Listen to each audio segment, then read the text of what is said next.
Bienvenue à la porte du centre prophétique pour les nations. L'objectif que le Seigneur nous a donné, c'est que tu puisses chercher ardemment la présence du Saint-Esprit là où tu es, que le feu de Dieu puisse se répandre abondamment sur ta vie et que la grâce de Dieu puisse se manifester. Les multitudes ne rassasieront jamais ton âme, mais la présence de Dieu fera de toi l'homme ou la femme le plus heureux de la terre. Alors cherche avec nous sa présence, cherche avec nous ardemment le Saint-Esprit, et alors tu verras combien le feu de Dieu descendra sur toi. Dis à ton frère, dis à ta soeur, tu as bien fait de venir ce matin. Je suis content de vous voir aujourd'hui. Je suis content de vous voir aujourd'hui. Mes frères, que Dieu vous bénisse. Je suis content de vous voir aujourd'hui. Mes sœurs, tourne-toi à droite et à gauche. Je suis content de vous voir aujourd'hui. Je suis content de vous voir aujourd'hui. Mes sœurs, que Dieu vous bénisse. Je suis content de vous voir aujourd'hui. Je suis content de vous voir aujourd'hui. Je suis content de vous voir aujourd'hui. Mes frères, que Dieu vous bénisse. Je suis content de vous voir aujourd'hui. Acclame pour le Seigneur.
Assaillons les villes, franchissons les murailles.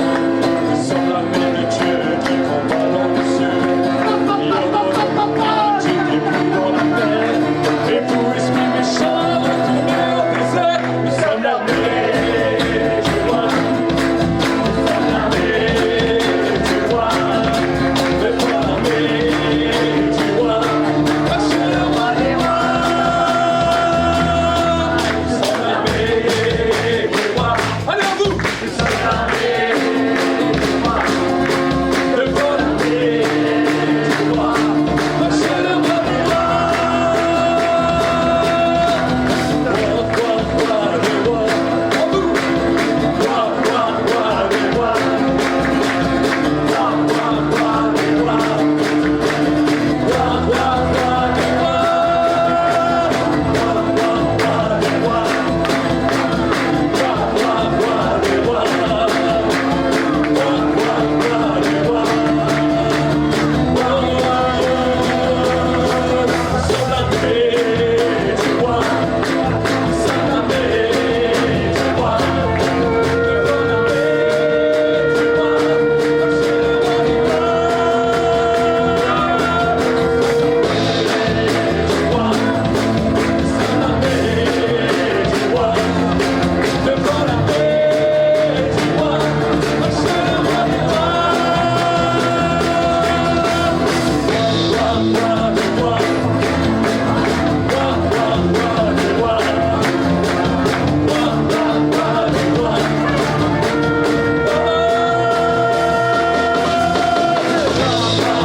Est-ce que je peux avoir un petit peu de retour de ma voix?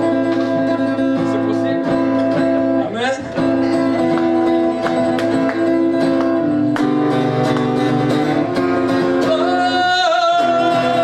Il est vivant, il est vivant, il est vivant, il est vivant. Il est vivant, il est vivant, il est vivant, il est vivant. La la la la la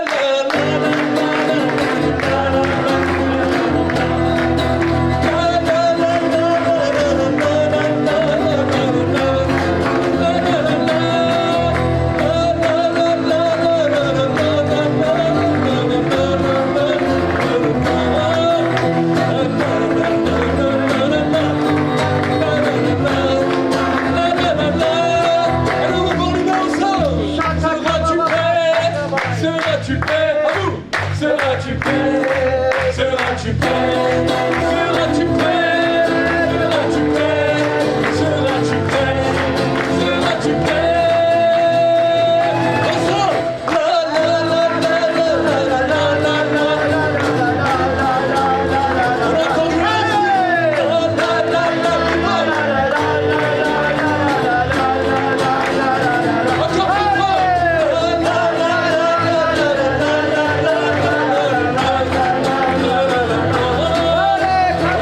la.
Je viens devant le trône de ta grâce. Tel que je suis. Et je viens proclamer dans le monde visible et invisible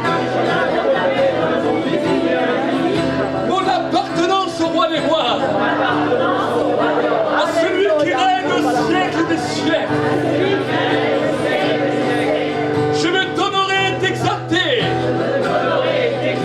Je veux te bénir ce matin et te rendre toute la gloire, l'honneur, la puissance et la majesté. Nous te rendons gloire et honneur. Et honneur. Nous levons nos mains. Nous levons nos mains et te louons. On exalte ton Saint nom. Nous te rendons gloire et honneur. Et honneur. Nous levons nos mains. Nous levons nos mains et te louons. On exalte ton Saint nom. Car tu es grand, Seigneur, tu fais les merveilles. Nul n'est comparable à toi. Nul n'est comparable. Nul n'est comparable à toi. Car tu es grand, Seigneur, tu fais les merveilles. Nul n'est comparable à toi. Nul n'est comparable à toi. Nul n'est comparable à toi. Nul n'est comparable à toi. Car tu es grand, Seigneur, tu fais les merveilles. Nul n'est comparable à toi. Nul n'est comparable à toi. Car tu es grand, Seigneur, tu fais les merveilles. Nul n'est comparable à toi. Nul n'est comparable à toi. Nul n'est comparable à toi. Nul n'est comparable à toi. Acclame pour le roi des rois.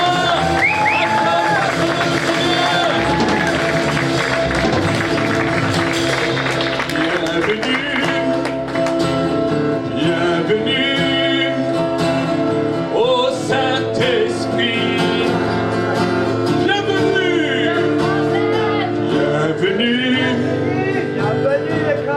Bienvenue au Saint-Esprit.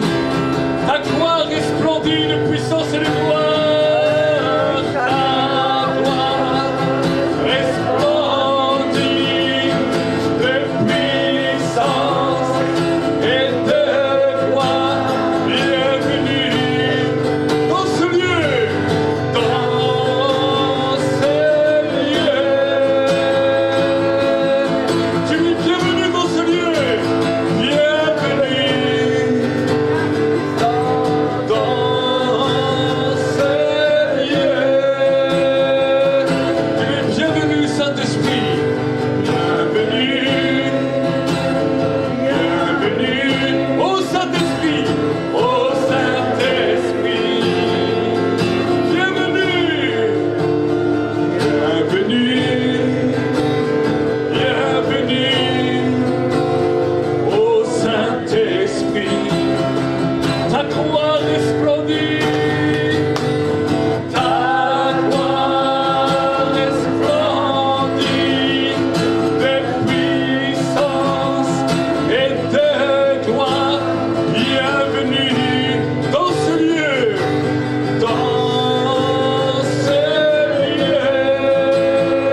Cet air que je respire.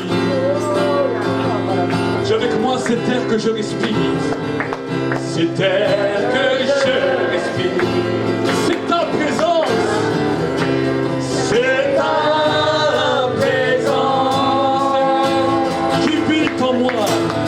Qui vit en moi. Cet air que je respire. Cet air que je respire. Cet air que je respire. C'est ta présence. C'est ta présence qui vit en moi.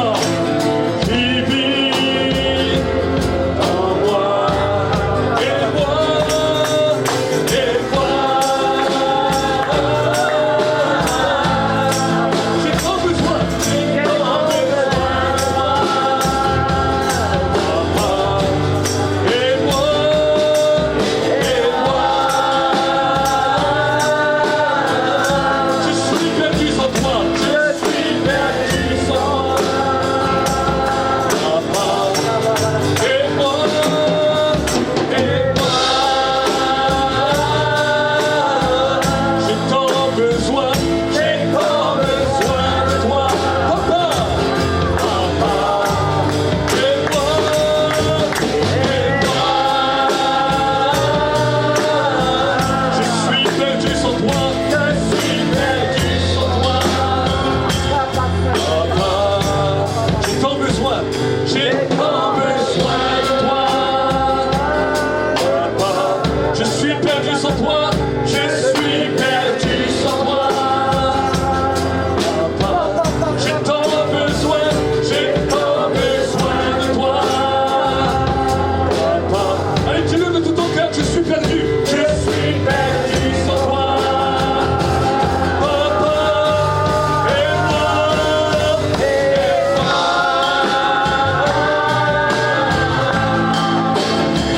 J'ai tant besoin de toi. Et moi.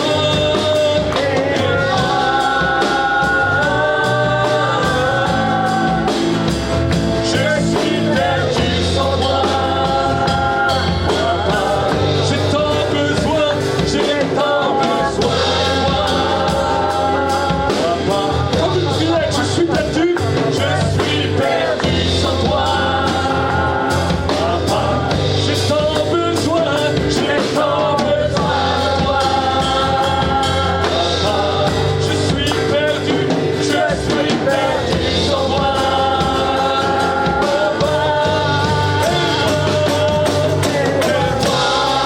toi. J'ai tant besoin de toi.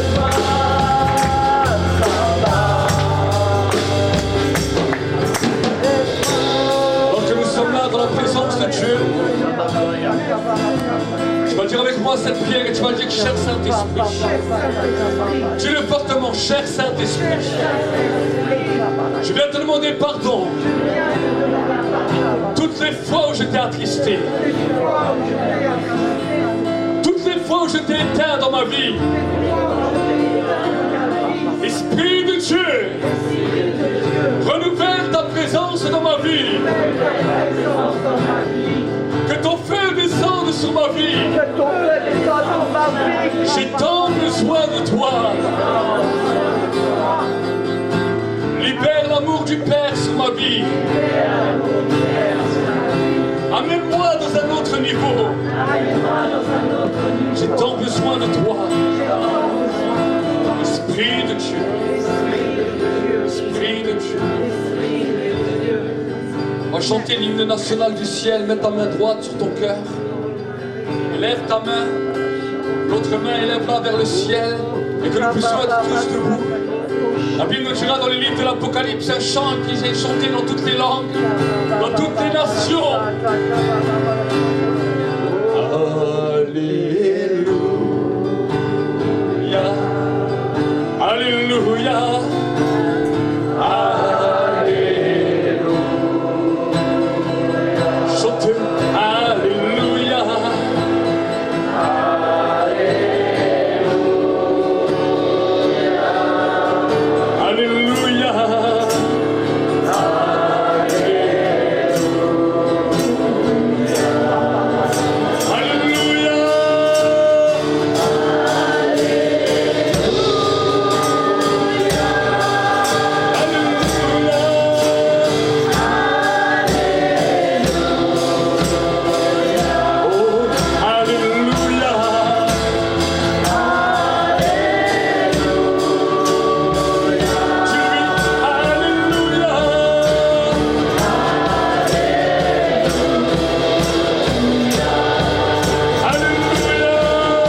ouvrait des yeux, ils étaient remplis de larmes. De larmes, de larmes, de larmes. Et je crois que le Seigneur veut guérir des cœurs brisés ce matin. J'ai vraiment vu des yeux remplis de larmes. Il y en a qui ont les cœurs brisés avec des yeux remplis de larmes actuellement. Ça peut être une personne, ou plusieurs, qui pleurent, qui pleurent, qui pleurent.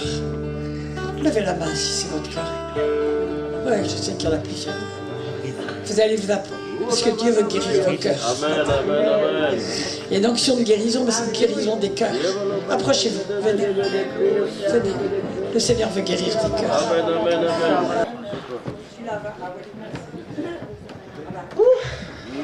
Ça commence bien, Walid, merci.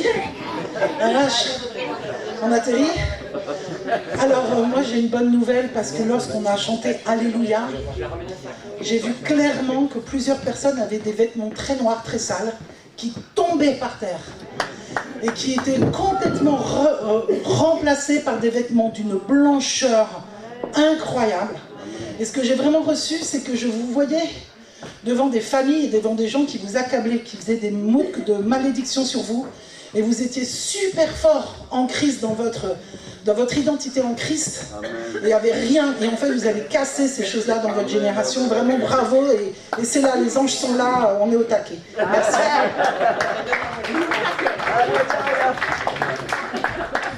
Amen. On va fermer nos yeux pendant un instant pour le temps de la parole.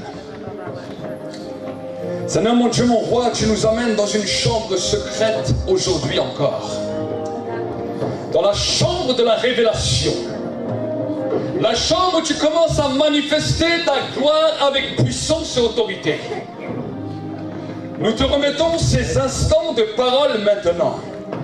Et je prie que tu ouvres l'esprit de ton peuple afin de comprendre ta direction, afin de comprendre ce que tu veux donner. Seigneur, maintenant, nous te demandons d'accompagner cette parole par des signes, des prodiges et des miracles. Nous entrons dans le temps de l'éternité. Et dans ce temps de l'éternité, c'est là où tu prends toute la place. C'est là où tu viens régner en maître. Nous te bénissons et nous te rendons grâce pour tout ce que tu fais. Dans le nom de Jésus, et le peuple de Dieu dit Amen. Et le peuple de Dieu dit Amen. Acclame fortement pour le Seigneur.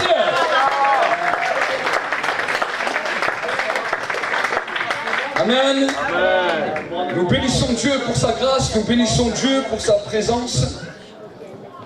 Et nous voulons ce matin continuer déjà un petit peu ce qui s'est passé hier soir. Amen. Est-ce que vous voulez aller plus loin? Amen. Amen. Alors hier soir on a eu un super enseignement, je crois, à Philippe, là-bas au fond. Que vraiment Dieu te bénisse pour ta parole qui nous a fait et qui m'a fait personnellement du bien. Amen. Et j'aimerais peut-être t'encourager avec une parole du Seigneur pour ta vie. Amen. Tu étais arrivé dans une période où tu l'as dit toi-même hier, où le diable voulait t'arrêter. Et alors que tu parlais de cela hier, j'étais derrière, et le Saint-Esprit a commencé à me parler sur toi. Et il me dit, tu vois, le diable a voulu l'arrêter, parce qu'il a un mandat. Et quand tu es revenu derrière chez moi, je t'ai appelé comment? Je t'ai appelé docteur. L'appel que tu as dans le ministère, c'est un appel de docteur. Amen. Et écoute ce que le Seigneur m'a dit. Il m'a dit, j'ai pris Paul de la science qu'il savait des Juifs pour les non-Juifs. Mais toi, qui n'es pas Juif, je te donne une sagesse et une connaissance pour influencer le peuple juif. L'amour que tu as du peuple juif n'est pas là pour rien. Parce que maintenant, dans cette qualification, Dieu te donne une onction particulière dans laquelle il va te donner des révélations avec le verbe grec où le peuple juif va commencer à être touché. Tu vas toucher beaucoup de juifs. Je vois derrière toi beaucoup de juifs. Ne dis pas simplement j'ai une petite méga church comme tu as dit, parce que Dieu, écoute bien, à partir de 2025, je vois une attraction qui va venir autour de toi. Et Dieu va commencer à amener des hommes et des hommes et des hommes autour de toi. Au point que toi-même tu vas te trouver fatigué. Parce que Dieu va créer une influence puissante. En 2025, ça commence. Prépare-toi. Prépare-toi et tu seras reconnu comme un docteur de la loi, comme un docteur de la parole. Parce que tu étais fidèle dans les petites choses, Dieu va te donner des grandes choses. Jusqu'à avant, jusqu'à aujourd'hui, tes étais dans une chambre. Le Seigneur m'a montré la chambre dans laquelle tu étais. La chambre dans laquelle tu étais s'appelait Petit Fruit. Mais le Seigneur a dit, parce qu'il a su bien gérer les petits fruits, je vais lui donner les grands fruits maintenant. 2025 commence pour toi. Reçois au nom de Jésus. Reçois au nom de Jésus.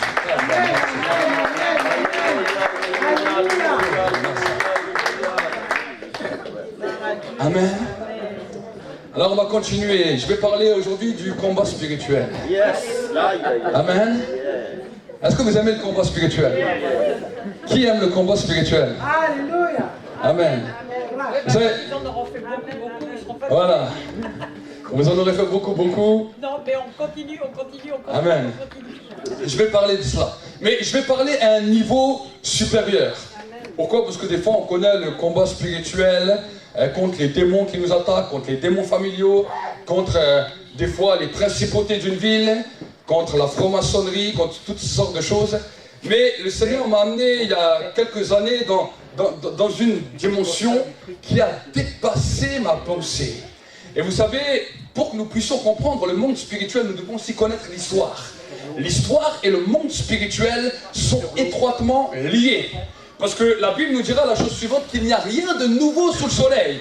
Nous, on croit qu'aujourd'hui, il y a quelque chose de nouveau. On reçoit une révélation, on a l'impression qu'on a découvert quelque chose de nouveau.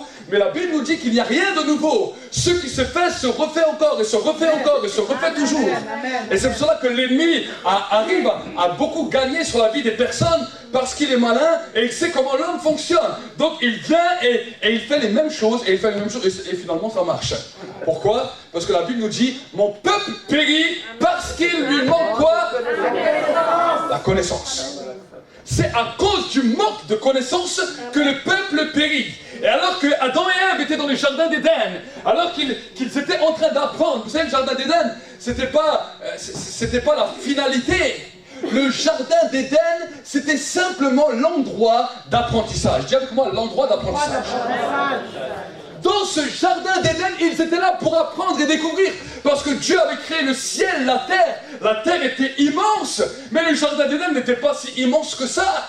Et là, l'homme était en train d'apprendre pour pouvoir être lancé sur la terre entière et pour amener la gloire et le règne de Dieu sur la terre.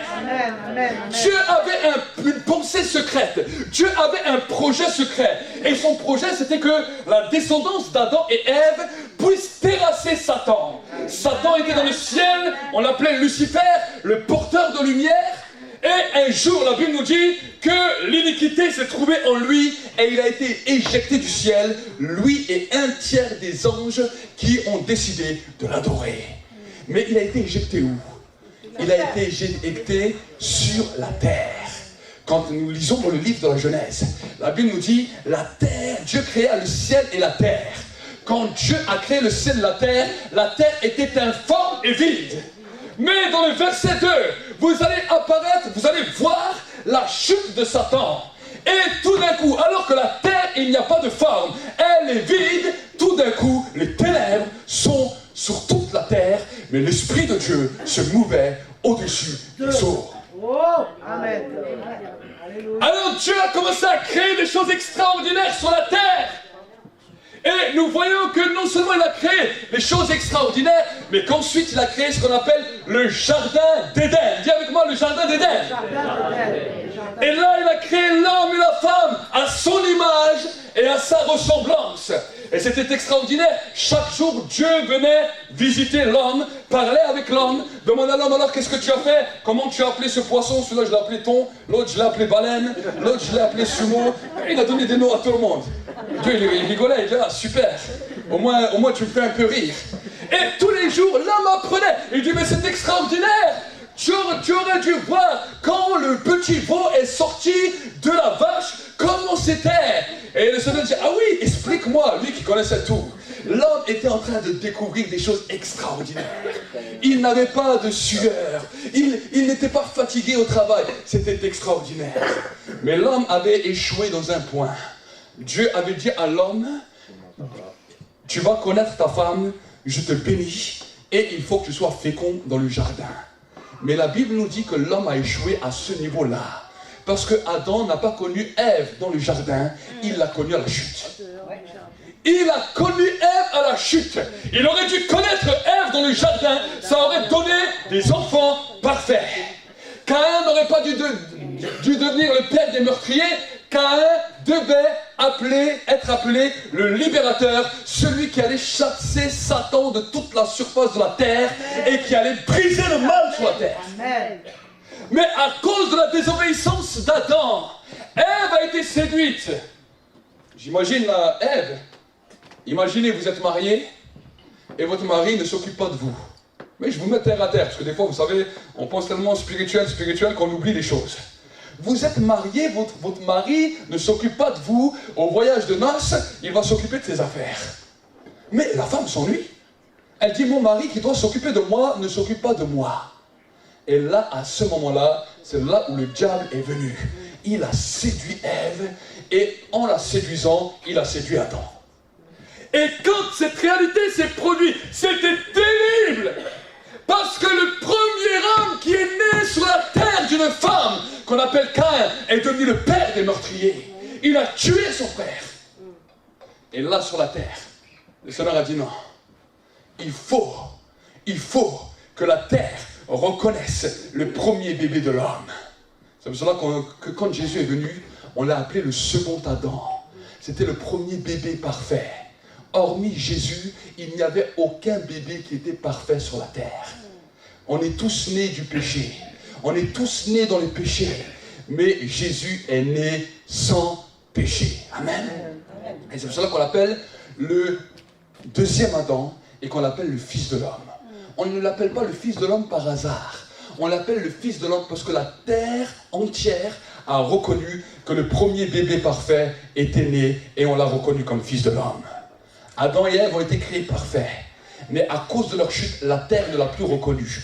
Parce que quand l'homme et la femme ont péché, qu'est-ce qui s'est passé? La terre a commencé à produire des mauvaises herbes. La terre a rejeté l'homme. Parce que ce qu'elle était en train de vivre, elle ne l'acceptait pas. Et le combat spirituel a commencé ce jour-là. Quand Satan a vu qu'il a séduit l'homme et la femme, et que l'homme et la femme étaient destinés à être jetés hors du jardin, il s'est réjoui. Il a dit, je n'aurai plus jamais aucun adversaire sur la terre, parce que Dieu ne peut pas revenir sur sa parole. Alors on peut se poser la question, mais quel genre de parole Dieu avait dit pour que Satan puisse se réjouir comme cela? Alors nous allons voir ensemble dans le livre des psaumes ce que Dieu avait dit. Dans le livre des psaumes, Psaume 115, verset 16. C'est à la lumière de la connaissance que nous découvrons. Psaume 115, verset 16. Ça va, je ne vais pas trop rapide. Alors quand la parole te touche, tu as le droit de dire Amen. Amen. 115, verset 16. Regardez ce que la Bible nous dit. Les cieux sont les cieux de l'Éternel, mais il a donné la terre aux êtres humains.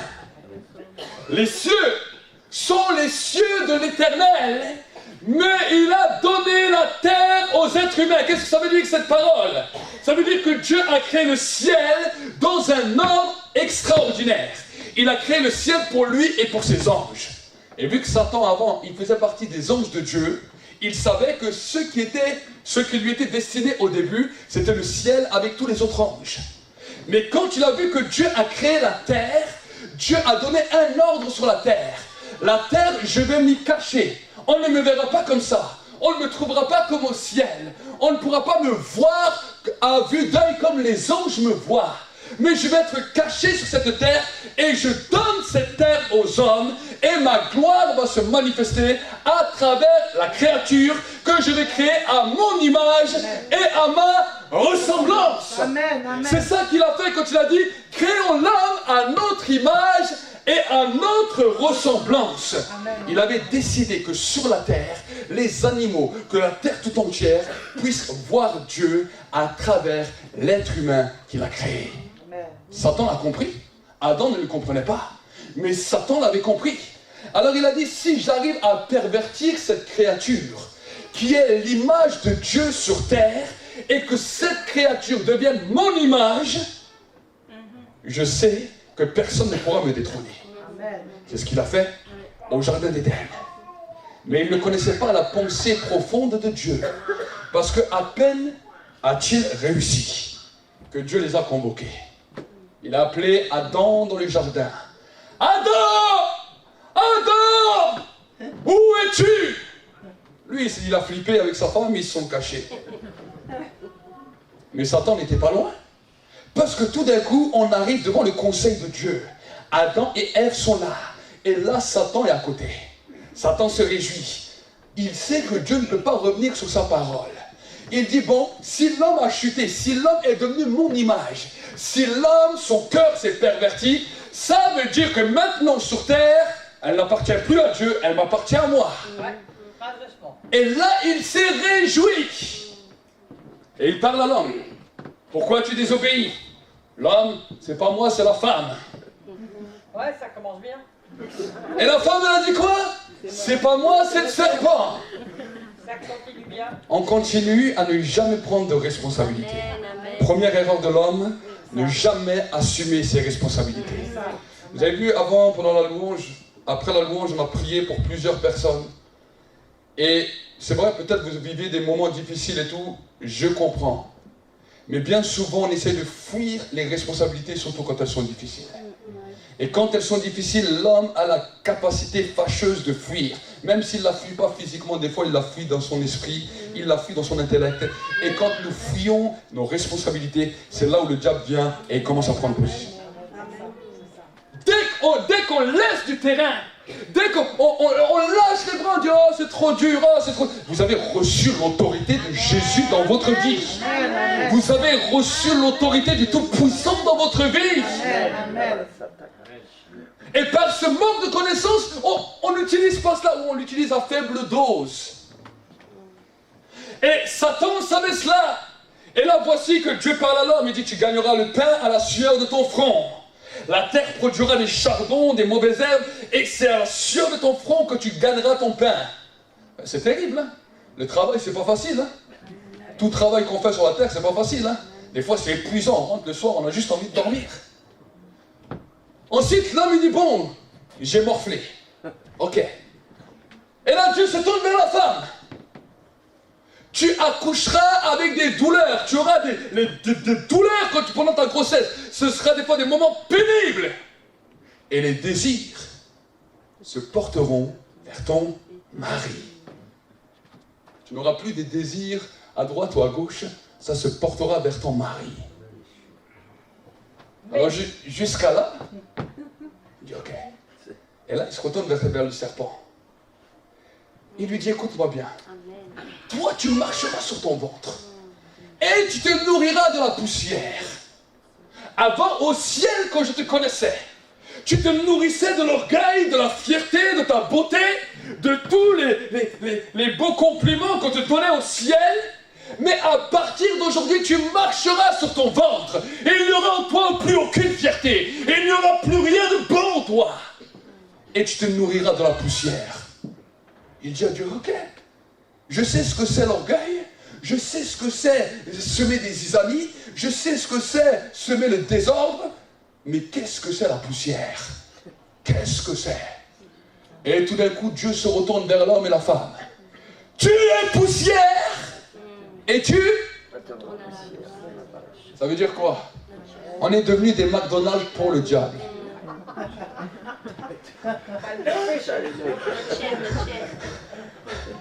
On est devenus des frites pour le diable. Pour les Belges. Mais là, c'est là, écoutez-moi bien, pourquoi je vous dis ça? On peut le dire en rigolant. Je le dis dans l'humour. Mais dans le combat spirituel, si tu ne comprends pas ça, tu ne vas pas y arriver. Pourquoi? Parce que c'est à partir de ce jour-là que l'homme a eu peur du diable. Quand Adam et Ève, tes ancêtres, ont entendu cette parole, jusqu'à aujourd'hui, écoute-moi bien, tant que le Saint-Esprit ne renouvelle pas la pensée d'une personne, l'homme et la femme ont peur du diable, qu'ils soient chrétiens ou pas chrétiens. Quand on parle du diable, les hommes ont peur. Même il peut être costaud, quand il y a des esprits qui se manifestent, ou si même Satan se montre, l'homme a peur. Parce qu'il y a quelque chose qui a été marqué dans l'ADN de l'homme ce jour-là. Tu es la nourriture du diable. C'est marqué dans l'esprit de chaque être humain quand il naît sur la terre. Tu es la nourriture du diable. Et le diable a besoin de toi pour se nourrir. Alors si on commence à comprendre cela, c'est la première des bases que vous pouvez traiter dans votre vie. Seigneur, tu m'as appelé une nouvelle créature. L'ancienne créature était la nourriture du diable, mais moi je ne suis plus la nourriture du diable, je suis une nouvelle créature. Premier point. Premier point. Si tu as peur du diable, commence à déclarer cela. Cette connaissance va t'amener une révélation, une connaissance dans la dimension de ton identité et de ton autorité. Ensuite, on continue. Ça, c'est super extraordinaire. On dit souvent que c'est le diable qui est le prince du monde. Le diable n'est pas le prince du monde, c'est un usurpateur et un voleur. Amen. Ce à qui la terre a été donnée, c'est aux hommes. Jusqu'à aujourd'hui, écoute-moi bien, jusqu'à aujourd'hui, le diable ne peut pas faire ce qu'il veut sur la terre. Il est toujours obligé de passer par un homme. Amen, c'est vrai. Il ne peut pas venir directement dire coucou, c'est moi Satan, c'est moi qui gère tout. Non, il est obligé de passer toujours par un homme. Ou des hommes. Ou des sociétés secrètes, ce que vous voulez. Mais c'est une règle spirituelle. Et j'aimerais vous dire que même Dieu lui-même est soumis à cette propre règle. C'est pour cela que quand il a dû venir lui-même sur terre, il est venu à travers l'apparence humaine. Il ne pouvait pas venir en tant que Dieu sur terre. Il est venu sous une apparence humaine semblable à toi et moi. À cause de la règle que lui-même a établie dans le monde visible et invisible. Voilà pourquoi la Bible nous dit que Dieu n'est pas un homme ni un fils de l'homme pour mentir. Il ne se renie jamais lui-même. Quand il dit quelque chose, il va toujours jusqu'au bout. Amen. Mais j'aimerais vous dire quelque chose. Quand Satan est tombé, il n'est pas que tombé sur terre, mais sur tout ce qui englobait la terre. Vous savez que pour que la terre puisse bien fonctionner, eh bien il n'y a pas que la terre.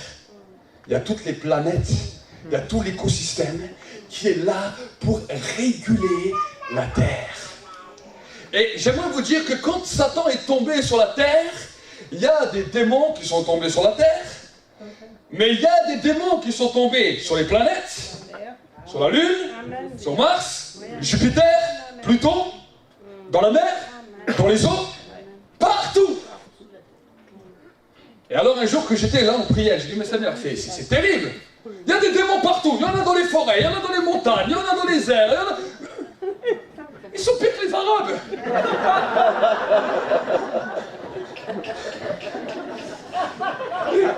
J'ai dit, mais nous, comment qu'on peut faire? Nous, on n'est pas aussi nombreux qu'eux.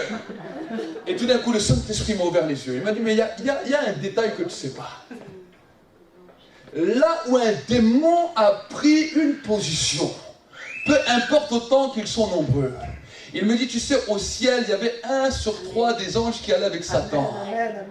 Mais là où il y a un démon, j'ai envoyé aussi un ange. Là où il y a un démon, j'ai envoyé un ange. Et il m'a dit, le combat que l'Église doit comprendre, et que les satanistes ont compris depuis bien longtemps, eux, ils vont dans les endroits chercher les démons, les libérer, pour qu'ils agissent en mal sur la terre. Mais ce que Dieu veut, c'est que nous puissions libérer le ministère des anges sur la terre, afin que la gloire de Dieu se manifeste. C'est ça la première des bases du combat spirituel. Nous avons l'autorité d'ouvrir les écluses du ciel pour que le royaume de Dieu puisse se manifester sur la terre.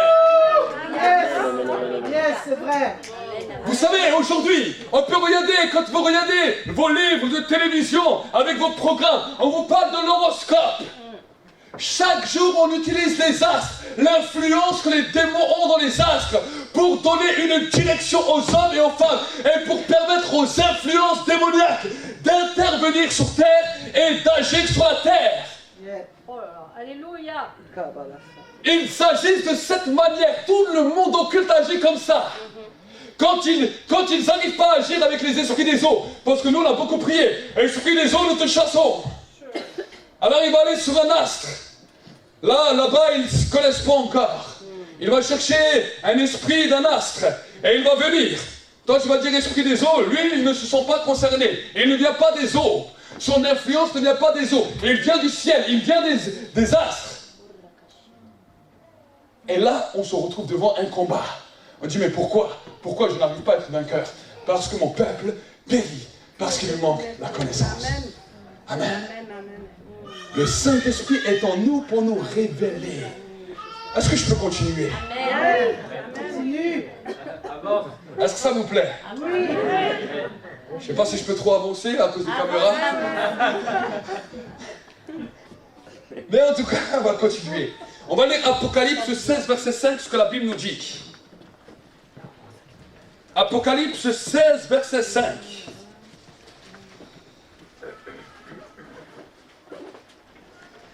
C'est Jean qui parlerait. Regardez ce qu'il nous dit. Et j'entendis l'ange des eaux dire, tu es juste, toi qui es, toi qui étais, toi le saint, d'avoir exercé des jugements. Quand j'ai lu ça la première fois, j'étais choqué. J'ai dit, mais Seigneur, les esprits des eaux, c'est ce qu'on chasse dans les délivrances. Et Jean, il nous parle de toute la révélation de l'Apocalypse qu'il a. Et il dit que c'est l'ange des eaux. Regardez, c'est pas moi qui le dis, c'est la Bible. L'ange des eaux qui lui dit. Et le Seigneur me dit, oui, bien sûr. Parce que de la même manière qu'il y a des démons dans les eaux, il y a des anges de Dieu qui sont dans les eaux. Amen. Ils sont dans tous les éléments. Mais là, on parle des eaux parce que c'est Jean qui est sur l'île de Patmos qui est en train de nous raconter cela. Vous savez, il était sur cette île, on lui a crevé les yeux, on a essayé de l'ébouillanter, on a essayé de le tuer. Impossible. Mais la grâce prophétique, parce que Jean était un des prophètes qui marchait avec Dieu, même s'il était un apôtre, lui, sa grâce, c'était un prophète. Parce que quand on voit la révélation de l'Apocalypse, ce n'est qu'un prophète qui peut parler comme ça. Et là, alors qu'il n'avait plus de yeux, qu'il n'avait rien du tout, la Bible nous dit que Dieu l'amène dans une dimension de compréhension du monde spirituel, dans lequel il commence à nous décrire tout l'avenir, tout ce que nous vivons actuellement aujourd'hui. Et là, alors qu'il était là, il nous explique quel est l'ange qui lui a dit, et d'où cet ange vient. Il vient des eaux. Quand nous commençons à comprendre ça, quand j'ai commencé à découvrir ça, vous savez, dans le monde évangélique, quand j'ai commencé à découvrir ça, je me suis fait des ennemis partout. J'ai dit, vous avez des alliés, des anges qui sont dans les eaux. D'abord, je leur ai dit, vous avez des alliés, des anges qui sont dans les airs. Là, on m'a applaudi. Vous avez des alliés, des anges qui sont dans vos maisons. Là, on m'a applaudi. Mais quand j'ai commencé à dire, vous avez des alliés, des anges qui sont également dans les eaux, là, on m'a regardé suspicieux. On m'a dit, mais qu'est-ce qu'il nous raconte, le prophète? Oui. Pourquoi? C'est à quoi qu'on définit un démon d'un ange? C'est pas juste à son apparence, c'est au message qu'il amène. C'est au message. L'apôtre Paul a dit quoi? Si un ange ou un démon ou un esprit vient vous annoncer un autre évangile que celui que vous avez reçu, qu'il soit anathème. Amen. Mais s'il y a un ange de Dieu qui était dans les eaux, qui vient, qui nous amène la même révélation de ce qu'on a reçu, de ce que le Saint-Esprit dit à l'intérieur de nous, alors à ce moment-là, on sait qu'on peut avoir la victoire. Josué était dans une situation difficile. Il devait arriver à Jéricho. Il devait vaincre Jéricho. Et il dit, mais comment je vais vaincre cette ville fortifiée? Il y a des géants, c'est terrible. Qu'est-ce qui s'est passé? Un ange est venu. Josué n'a pas dit, oh, tout ange que je vais voir, c'est un démon. Il dit, es-tu nos amis ou es-tu nos ennemis? Et en fonction de ce que l'ange disait, Josué s'est positionné. Amen. Amen. Amen. Amen. Amen. Vous savez, il y a des choses que nous devons comprendre. Jusqu'à il y a quelques années en arrière, il n'y avait que l'influence des astres qui agissaient sur la terre. Ils ne pouvaient qu'agir par influence. Ils ne pouvaient pas venir eux-mêmes personnellement.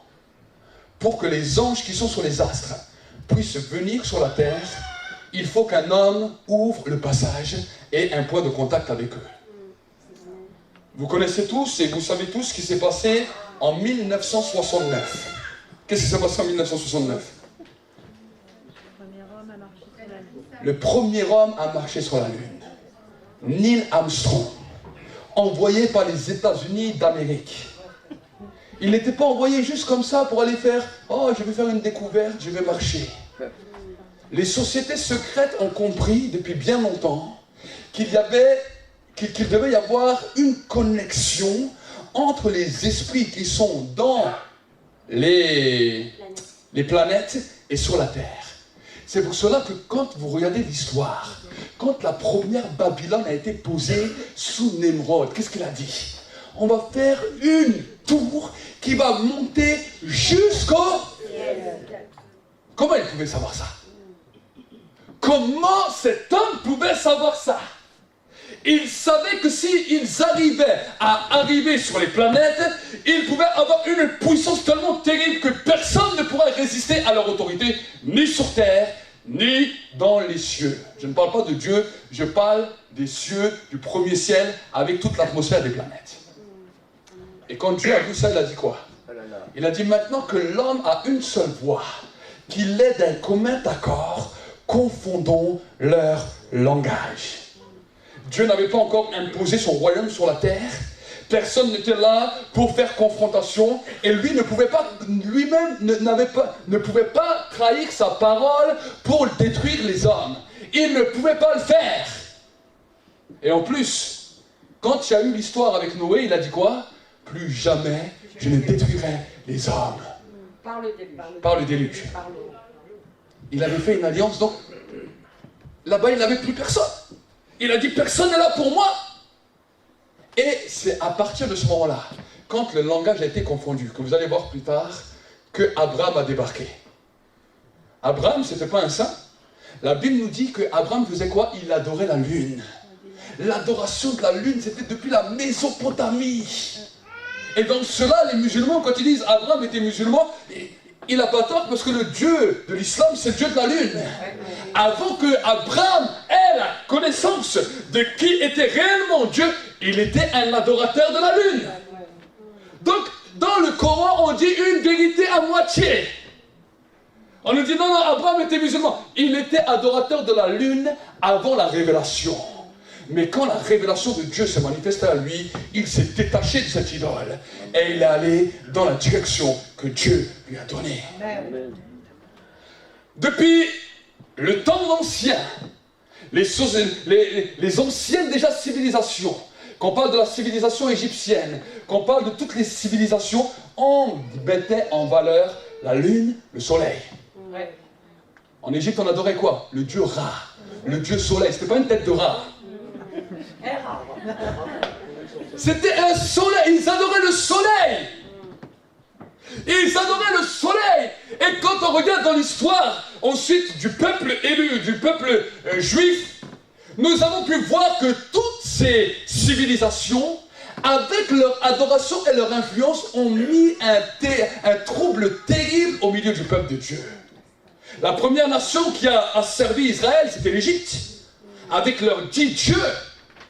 Et là, quand ils ont asservi l'Égypte, c'était terrible. Parce que pendant 430 ans, imaginez, c'est le peuple élu, le peuple des promesses, le peuple que Dieu s'était choisi en propre, le peuple qui disait, oh Dieu d'Abraham, Dieu d'Isaac, Dieu d'Israël, Dieu de Jacob. Ils avaient une invocation de Dieu.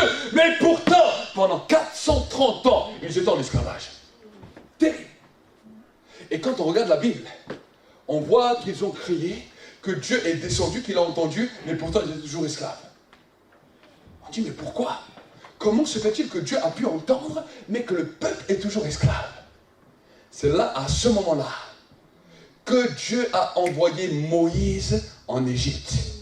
Quand Dieu envoie des prophètes, ou quand Dieu envoie des apôtres, il ne les envoie pas juste comme ça par hasard, juste pour faire joli, ou pour faire un beau message. Non, il les envoie toujours pour déclarer un jugement à des dieux qui ont été posés sur la surface de la terre. Amen. Quand Dieu envoie un prophète dans une nation, ou des prophètes dans une nation, c'est pour amener un jugement sur les dieux qui ont été érigés au sein de ces nations. Amen. Au sein de ces nations. Et j'aimerais vous dire que la nouvelle alliance, ça n'a pas changé cette caractéristique. Aujourd'hui, on pourrait dire, ah, mais c'est juste le temps de la grâce. Non, ça n'a pas changé. Quand Dieu lève des hommes, quand Dieu lève des femmes, des prophètes ou des apôtres, c'est pour amener un combat spirituel contre les entités qui se sont levées au sein d'une nation. Au sein d'une nation. Amen, amen. Et quand nous commençons à comprendre ça, Neil Armstrong est allé sur la Lune. Et le Seigneur m'a parlé il y a 2 ans. Il m'a amené en esprit, il m'a dit, je vais te montrer ce que Neil Armstrong a vu. J'ai vu Neil Armstrong aller sur la Lune en esprit. Et quand je l'ai vu aller sur la Lune, je l'ai vu rentrer en contact avec les esprits. Et il y a des alliances qui ont été faites. Quand même, bien même, ils ont posé le drapeau américain sur la Lune, ce n'était pas anodin. C'était pas juste pour dire, oh coucou, on a fait ça. C'est pour dire, ici, on a l'autorité, on a une influence, et ces esprits peuvent nous accompagner sur notre continent pour avoir une dimension et une influence mondiale. On voit qu'après ce temps, les États-Unis sont devenus la puissance mondiale dans tout le monde. Les Russes veulent y aller, tout le monde veut y aller, parce qu'ils ont compris le message. Ils ont dit, si les Américains ont réussi à faire ça, nous aussi on veut faire ça. Et vous savez ce qui est le plus terrible? Et ça, je vais vous le dire. Et ça, quand le Seigneur m'a montré ça, ça m'a fait mal au cœur. En 1969, Neil Armstrong est allé sur la Lune, en juillet 1969. Mais le 25 septembre 1969, il y a eu l'organisation de la coopération islamique qui a été implantée et qui a commencé à avoir une influence sur tous les pays arabes. L'islam est devenu une force, une puissance, et c'est là même que le terrorisme a commencé. Et sur l'ONU, dans tous les endroits du monde. L'islam a commencé à avoir une puissance. Pourquoi? Parce que, étant donné qu'ils adoraient le Dieu de la Lune, jusqu'avant, ils étaient loin. Mais à partir de ce moment-là, des esprits de la Lune sont venus et ont pu avoir une influence pour tuer sur la terre, pour détruire sur la terre. Et là, l'islam a commencé à devenir une puissance terrible, dans laquelle on a commencé à entendre parler de terrorisme, on a commencé à entendre parler de toutes sortes de choses. Hier encore, le frère a parlé du mot Hamas qui voulait dire quoi? Tu as dit quoi? Violence. Une violence terrible a commencé sur les nations juste parce qu'un Américain est allé sur la Lune. Et d'ailleurs, ils ont repris un revers. Parce que quand les 2 tours du World Trade Center sont tombées, elles sont tombées par qui? Hamas. La violence. Pas le gouvernement, mais c'était qui derrière? C'était des terroristes. Des terroristes. Ben Laden, c'était un terroriste musulman.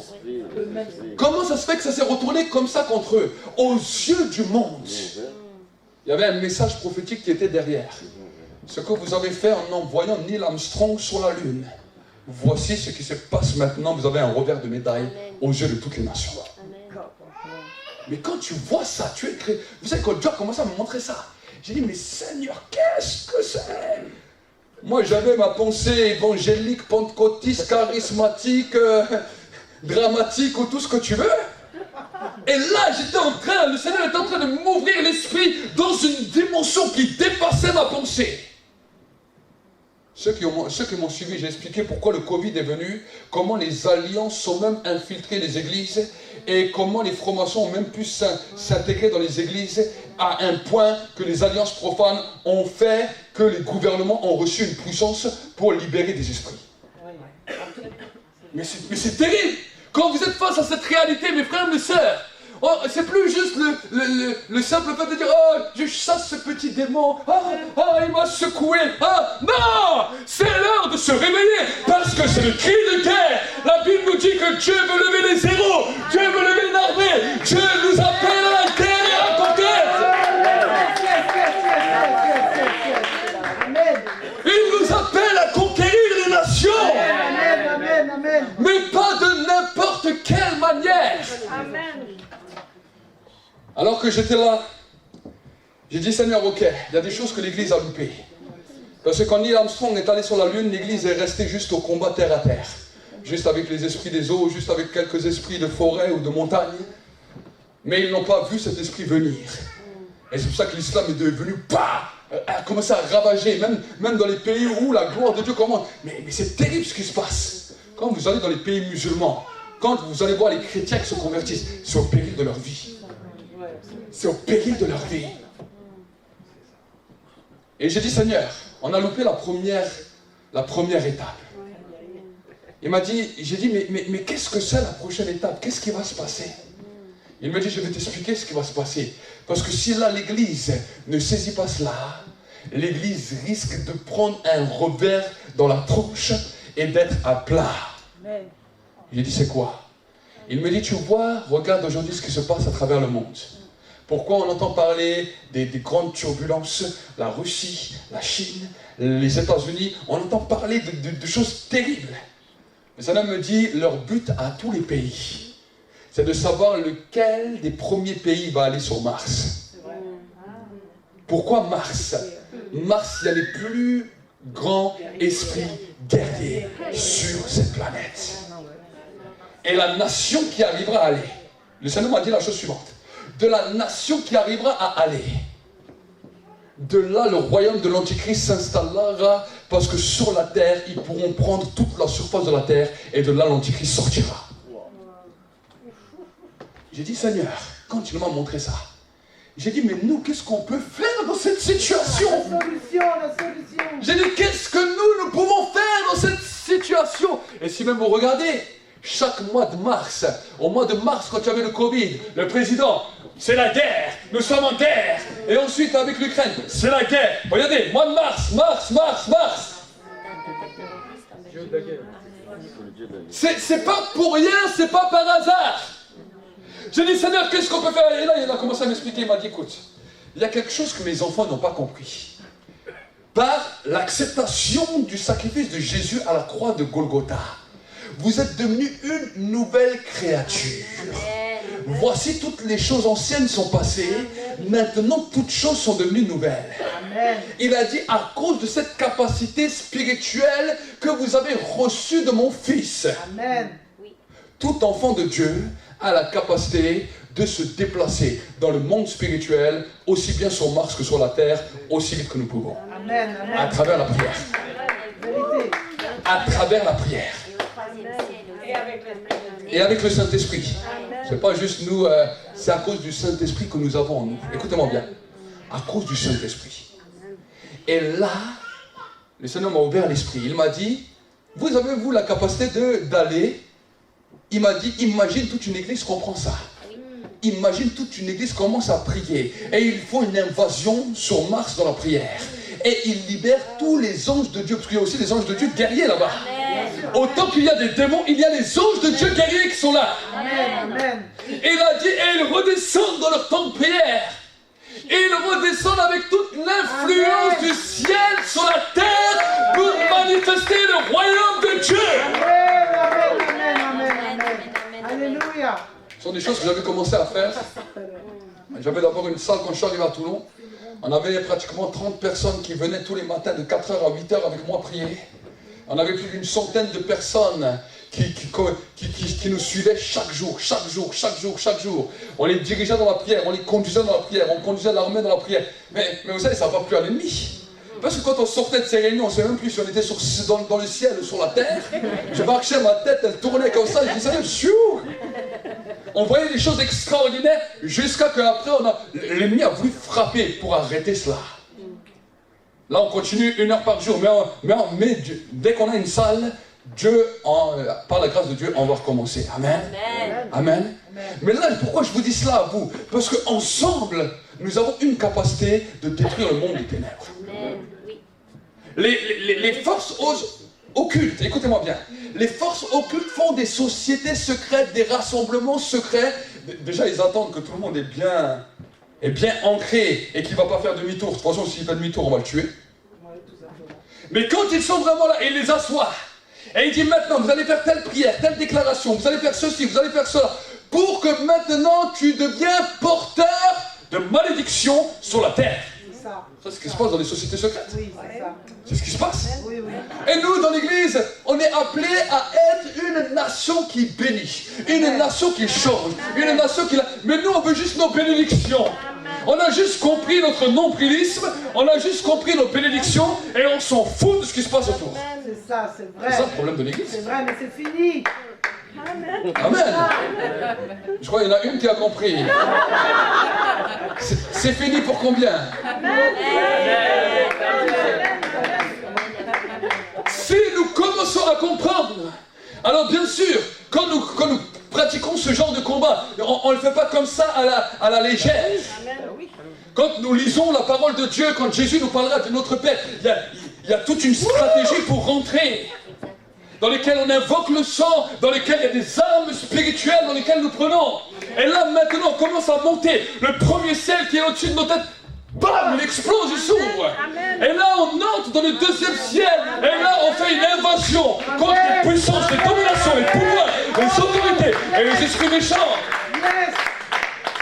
Alors on peut se poser la question, mais comment les hommes ont réussi à gérer tout ça? Je vois des visages qui me regardent, ils ne savent pas si je suis un extraterrestre.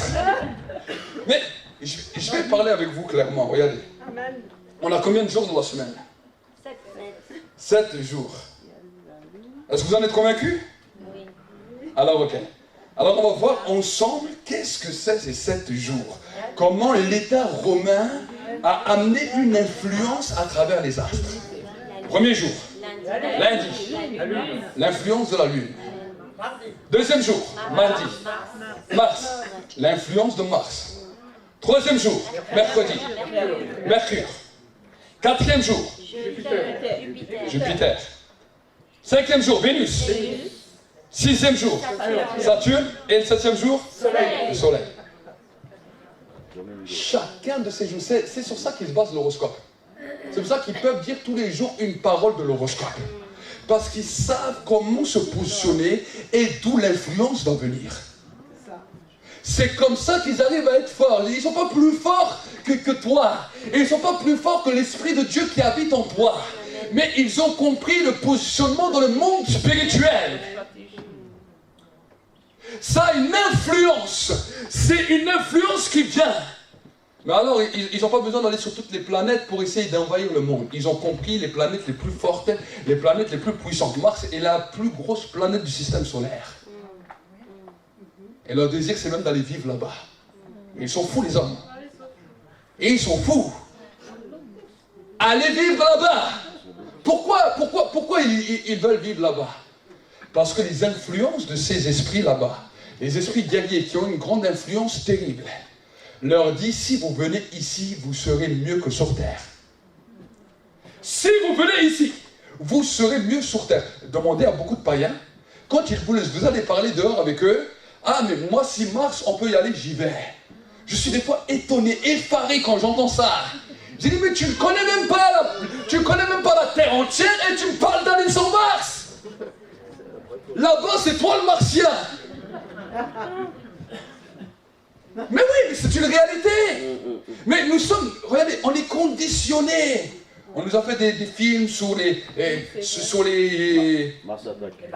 Martiens, les Superman qui venaient de l'autre planète, de l'autre galaxie, qui venaient ici. On a été conditionnés dès petits. Et on est conditionnés. Et waouh, ça serait bien, j'irais sur Mars. Oh, et puis j'aurais peut-être des super pouvoirs. Oui, tu auras peut-être des super pouvoirs. Mais si ton âme va en enfer, à quoi ça te servirait? À quoi ça te servirait? Est-ce que j'aimerais vous parler de quelque chose? Vous savez, la Bible nous dit quelque chose de terrible, qu'un jour l'homme va réussir à devenir immortel sur terre. Aujourd'hui, la technologie, tout ce qu'on est en train de faire, c'est pour rendre l'homme immortel. Mais la Bible nous dit que quand cela arrivera, les hommes chercheront la mort et ne la trouveront plus. Ils se suicideront sans jamais mourir et une angoisse terrible sera sur toute la surface de la terre parce que l'homme a fait quelque chose d'irréparable. Il s'est pris pour Dieu. Il s'est pris pour Dieu. Et j'aimerais vous dire que même si demain la science va présenter, on a trouvé le remède miracle pour ne plus vieillir et pour devenir immortel, je suis sûr que 90% des chrétiens vont y aller. Je suis sûr. Parce que le combat qui se mène sur la terre, c'est un combat au niveau de la vie éternelle. Nous annonçons quoi comme message? Nous annonçons que Jésus est mort pour donner quoi? La vie éternelle. Les sociétés secrètes sont en train de travailler dans la médecine pour donner à l'homme quoi? La vie éternelle. La vie éternelle. Mais vous savez, la vie éternelle sans Dieu, tu deviens semblable à un démon. Et il y a un jugement perpétuel qui est là, marqué sur ta vie, dans lequel tu ne peux pas revenir en arrière. C'est terrible.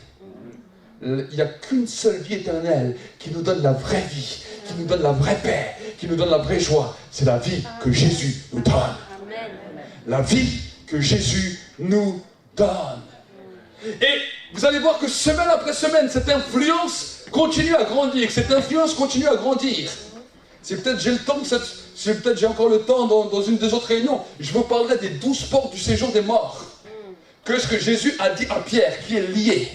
Mais là, nous voyons que déjà, chaque semaine, l'influence grandit et l'influence grandit. Et c'est pour cela que toutes les sociétés secrètes prennent de l'ampleur. On n'a jamais entendu parler autant du New Age et de toutes ces pratiques occultes qui viennent même sur notre continent. Et ça grandit, ça grandit, ça grandit dans toutes les nations du monde. Aujourd'hui, vous allez à l'hôpital pour accoucher, on vous propose l'hypnose. Mais nous qui sommes là, nous qui sommes l'église, alors on voit certaines choses, on parle de certaines choses. Mais comment pouvons-nous arrêter ces choses? Si nous commençons à nous positionner dans le monde visible et invisible, et dire Seigneur, maintenant, je vais libérer le lundi les anges de Dieu du ciel, parce que la Bible nous dit le royaume de Dieu est en vous, et c'est vous qui allez le manifester. Le royaume de Dieu est en vous, et c'est vous qui allez le manifester. Alors vous allez dire, oui, mais si toi tu le fais, c'est bien. Moi, je vais peut-être libérer des anges, mais je ne peux pas libérer tous les anges tout seul.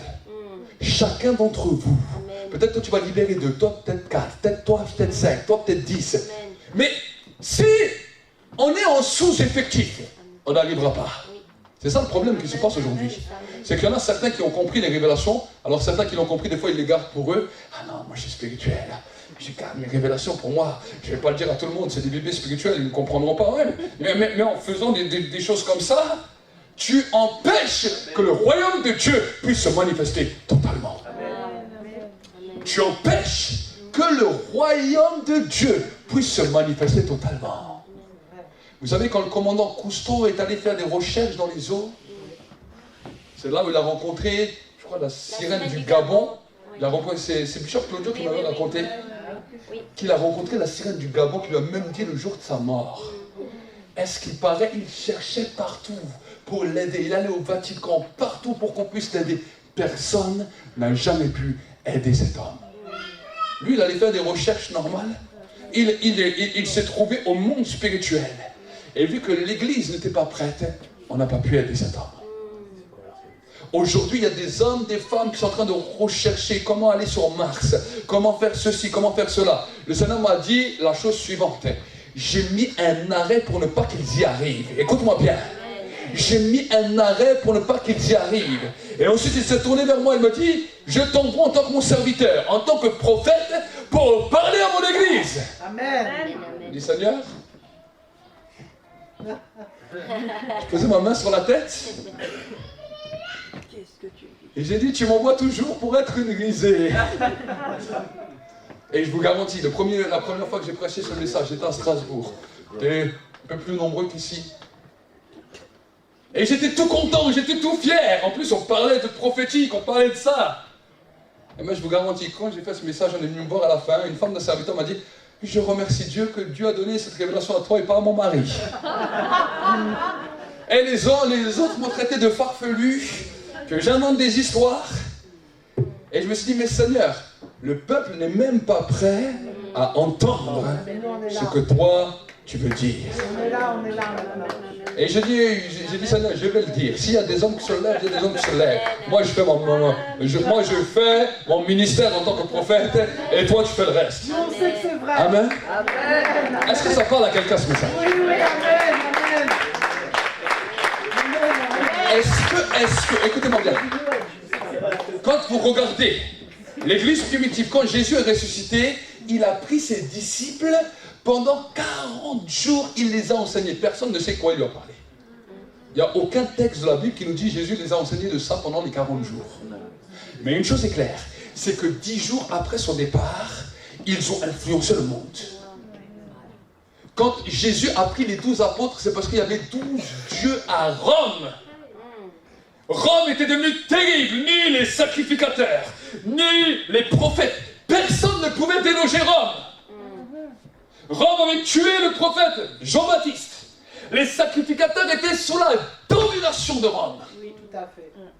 Et là, Jésus a dû venir dans ce temps-là, dans cette saison-là, pour montrer sa gloire. Et il a choisi 12 apôtres pour faire tomber les 12 dieux de Rome. C'est ça. 400 ans plus tard, Rome est tombée. 400 ans plus tard, Rome est tombée. Et j'aimerais vous dire que quand Hitler est arrivé au pouvoir, c'est des choses qu'on ne sait peut-être pas, mais Hitler, avant que la Deuxième Guerre mondiale puisse exploser, il a fait quelque chose de terrible. À Berlin, il a créé ce qu'on appelle le musée de Pergame. Dans le musée de Pergame, il a mis quoi?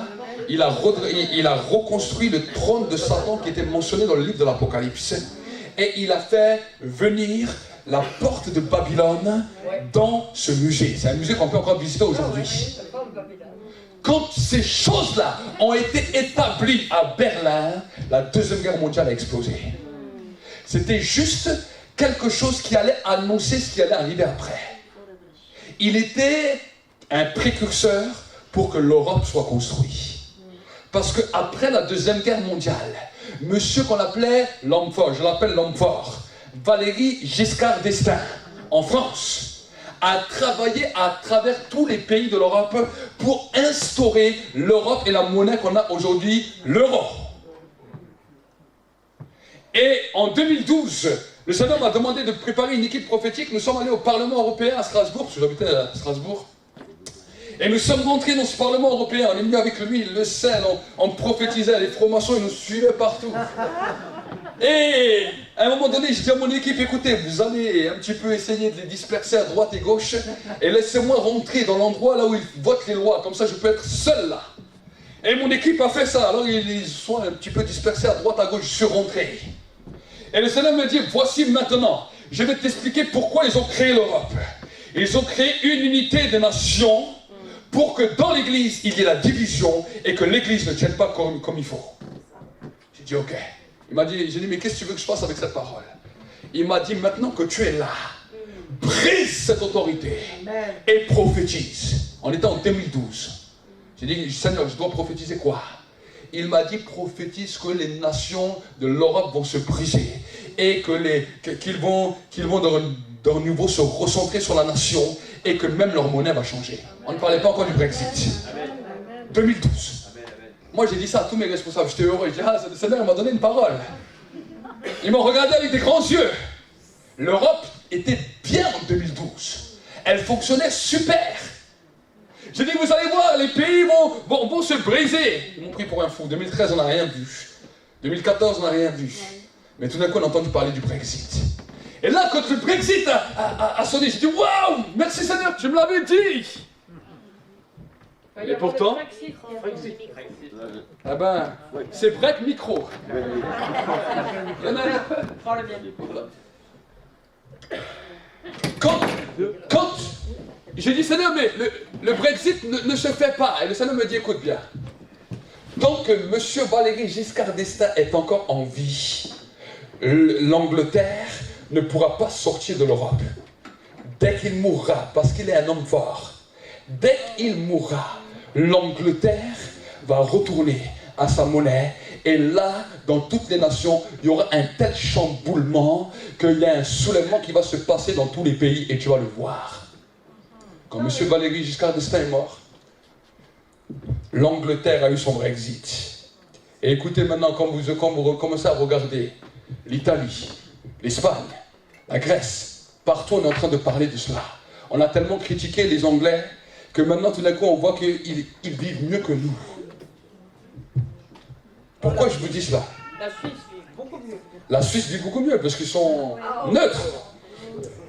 Ils sont neutres. Vous avez un mouchoir par hasard? Ouais. Pourquoi je vous dis cela? Pour que nous puissions comprendre, parce que vous savez, des fois on est chrétien, on vient à l'église, on dit shalabalabalabala, on est rempli du Saint-Esprit, on est fort, on est puissant, on fait des chants de guerre, on crie, on va faire un petit jeûne, mais finalement on ne comprend rien au monde, on ne comprend rien à tout ce qui se passe, et on regarde des informations, oh pauvre nous, Jésus, tu reviens bientôt, on va être sauvés, et les autres vont tous aller en enfer. Et finalement, on ne comprend rien. Quel est le message de Dieu? C'est quand l'évangile du royaume sera prêché à toutes les nations que viendra l'enfer. Jusqu'à aujourd'hui, nous avons connu l'évangile du salut. L'évangile du salut est quelque chose d'extraordinaire. Ça nous donne la vie éternelle. Ça fait de nous des nouvelles créatures. Mais l'évangile du royaume est différent. Parce que l'évangile du royaume est une influence. Les premiers chrétiens étaient attaqués. Pourquoi? Parce qu'ils imposaient un royaume dans une nation. L'Église était devenue un royaume dans une nation, avec une influence puissante, avec une gloire puissante. Et quand les nations voyaient ça, ils commençaient à trembler. Ils commençaient à trembler. Ils n'avaient aucune arme. Ils n'avaient aucune arme physique. Mais les armes spirituelles avec lesquelles ils combattaient pouvaient influencer les nations de la terre. Amen. L'Esprit de Dieu que nous avons reçu à l'intérieur de nous est là pour nous secouer, pour nous préparer dans une guerre sans précédent dans laquelle un roi et un seigneur va venir s'asseoir sur la terre.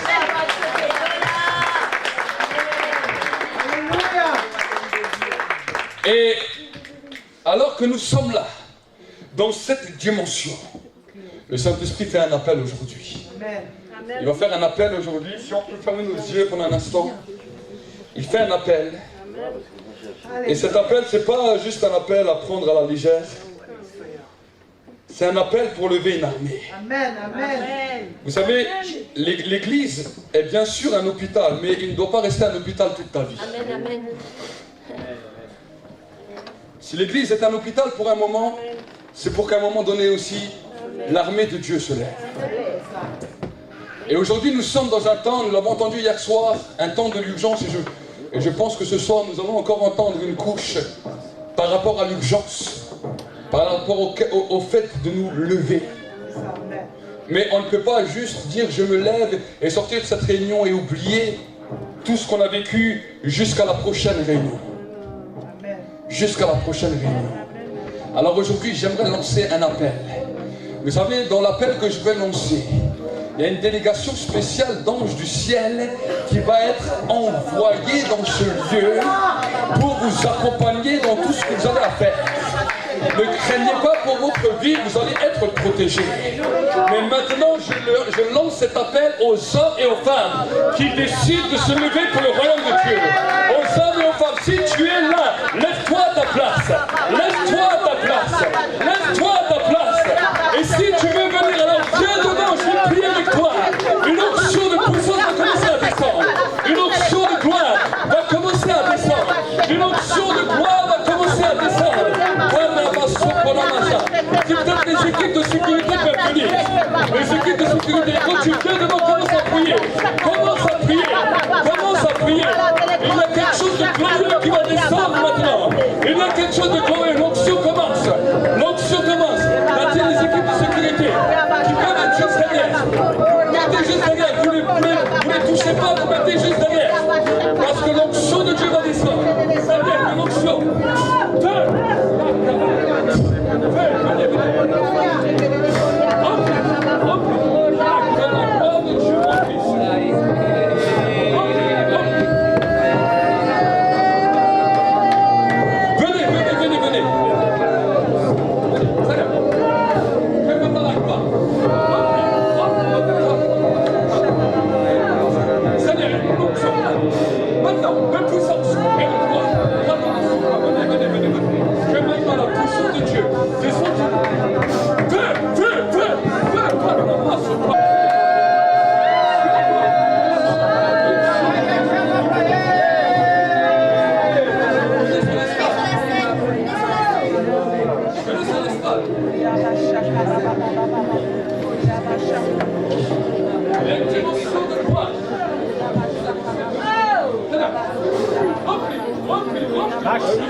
Ceux qui se relèvent, repartez à vos places, parce qu'on manque de place.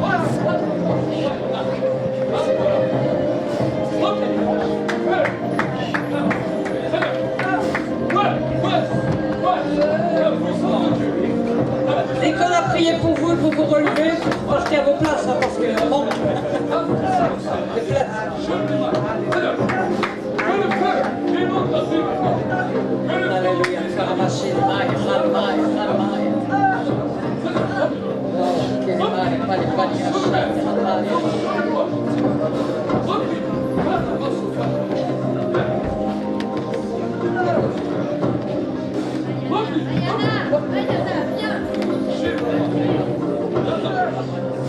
Replie, replie, replie. Feu. Inch'Allah, basta. Corri, basta. Venez. Maintenant, feu, feu, feu. Voyez ça. Ça là. Replie.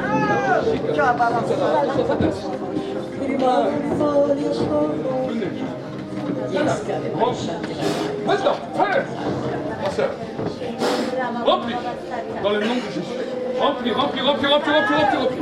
Remplis, remplis, remplis. Remplis, remplis. Ça va, jeune homme? Remplis-le, remplis-le. Remplis-le, remplis-le. Le feu de puissance. Feu!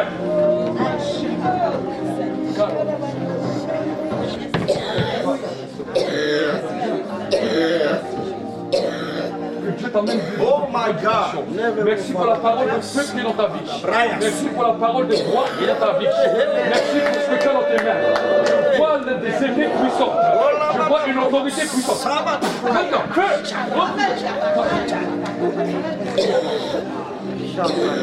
Bienvenue à la porte du centre prophétique pour les nations.